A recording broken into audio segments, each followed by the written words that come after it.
The number 1,000 has a very significant meaning to Rich Merlino.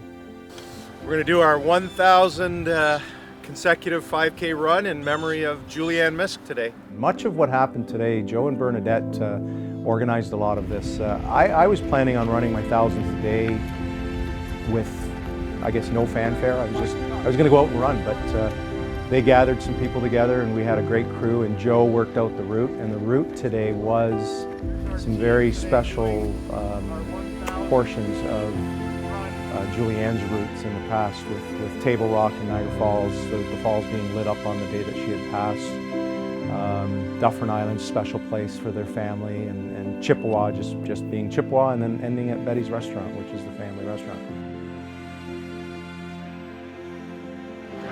All right, okay, we're all good.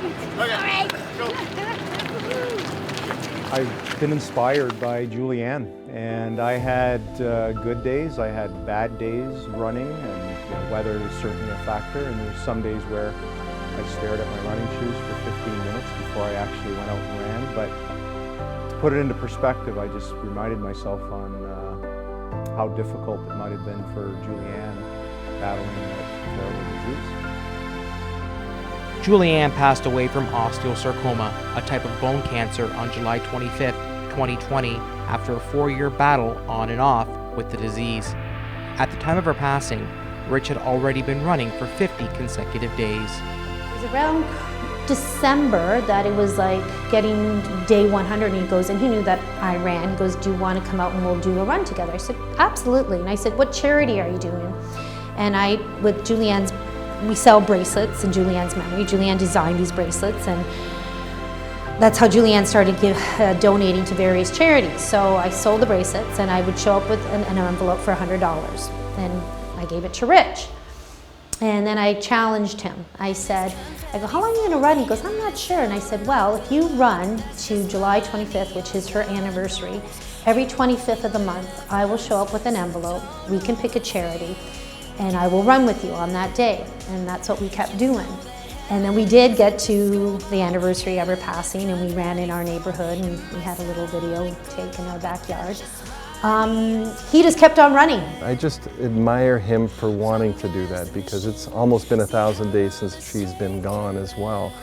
And knowing that we're keeping her memory alive is really important to us. It keeps us strong, and continuing her legacy.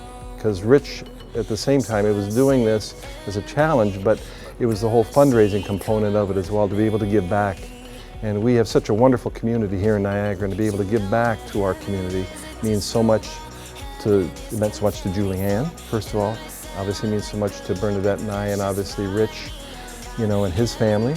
And so to carry on with her legacy just means so much to us, and I can't thank Rich enough for that. So he's a great friend and a great person, and I thank him. Julianne attended St. Michael Catholic High School in Niagara Falls. There she was taught by Victor Pietrangelo, who was on the 1,000th run. Immediately she wanted to join the running team. She joined the cross-country team, and she joined the track team, and I think she swam as well. So I was so excited to get an athlete, because she was a true competitor, and the things that she did in high school were amazing. I know just in cross country she won 5 gold medals at OFSA, 1 silver medal, and she won golds as well, and other silvers and bronze in track and field and swimming. As I was starting to falter a little bit on the way coming in, she would have just looked at me and said, "Suck it up, Buttercup." That's what she would have said. And she would have been proud of us, because this is exactly what she would want. I remember asking Julianne, because she had it all, the surgeries, the chemo, the radiation, and I thought by far she would say surgery was the worst thing, and she'd say chemo was the worst thing. And it did. It was awful to watch her go through that. And to have, maybe if there's not a cure yet, if we don't have to do chemo ever again, we're in a step in the right direction. So I gotta keep doing it. Gotta keep riding, raising money, raising awareness. And yeah, I have Julianne in my mind, and that's what keeps me going. The entire time we were running, we talked about Julianne, and we certainly felt her presence. And you know, I just want to say to her that she's been an inspiration to me, and although she's no longer with us, spiritually I feel that she is with us, and she has inspired so many people, and I think she'll continue to inspire people. In Chippewa for The Source, I'm Anthony Luongo.